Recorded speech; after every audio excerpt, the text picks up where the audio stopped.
بسم الله الرحمن الرحيم شركة قلها وزيرة حكومة الجمهورية الفدرالية الصومالية ومانتا وشركة قدومينية رئيس الوزراء حمزة عبد برre ayaa waxa ay gaareen go'aamo muhiim ah oo dhaxalgal u ah ummadda Soomaaliyeed iyo guud ahaanba dalka waxaana go'aamadaasi ay kala yihiin kow golaha wasiirada waxa uu ansixiyay jihaynta hanaanka doorashooyinka jamhuuriyadda federaalka ee Soomaaliya oo ka kooban 3 qodob qodobka koowaad dhaqangelinta heshiiska golaha wada tashiga ee qaranka xukuumadda federaalka ee Soomaaliya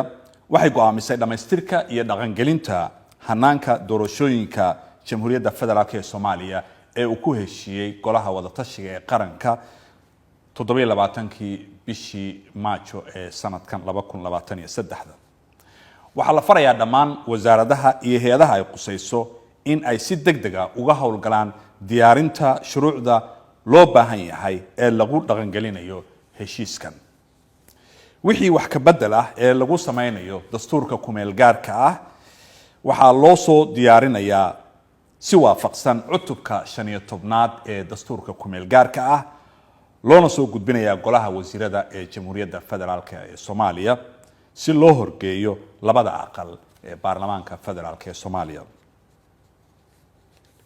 qodobka labaad dhamaystirka habraacyada dhammaan wasaaradaha iyo hay'adaha ay qusayso waa in ay dhamaystiraan dhammaan habraacyada dastuuriga ah iyo kuwa la tashiga ee laga maarmaanka u ah dhaqangelinta heshiiska golaha wada tashiga qaranka iyadoo oo la xeerinayo danta guud ee qaranka wasaarad kasta iyo hay'ad kasta oo kaalin ku leh dhaqangelinta heshiiskani waxa lagu la xisaabtami doonaa dhaqangelinta kaalinteeda ku aadan hergelinta heshiiskan qodobka saddexaadna dhaqangalka go'aankan waxa uu dhaqan galayaa marka golaha wasiiradu ay ansixiyaan una saxiixo ra'iisul wasaaraha jamhuuriyadda federaalka ee Soomaaliya taasi oo dhacday maanta dhinaca kale golahu waxa uu maanta meel mariyay dib u eegista ku talagalka miisaaniyadda wadanka ee sanadka 2023 waxaa sidoo kale golahu uu si aqlabiyada ku ansixiyay soo jeedinta wasaaradda arrimaha gudaha federaalka iyo dawaysiinta ee magacaabista maareeyaha guud ee hay'adda aqoonsiga iyo diiwaangelinta oo loo magacaabay Cabdiweli Cali Timacade iyo ku-xigeenkiisa oo loo magacaabay Cabdulaahi Biixi Xuseen waxaa sidoo kale golahu ansixiyay gudoomiyaha hay'adda qaxootiga iyo barakacayaasha qaranka oo loo magacaabay Marwo Safiya Xasan Maxamed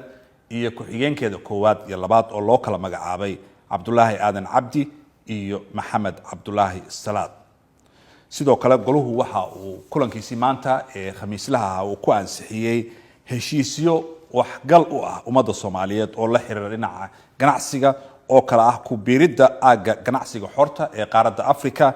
iyo ku biiridda suuqa iskaashiga ganacsiga ee bariga iyo koonfurta Afrika ee la yiraahdo COMESA وبالله التوفيق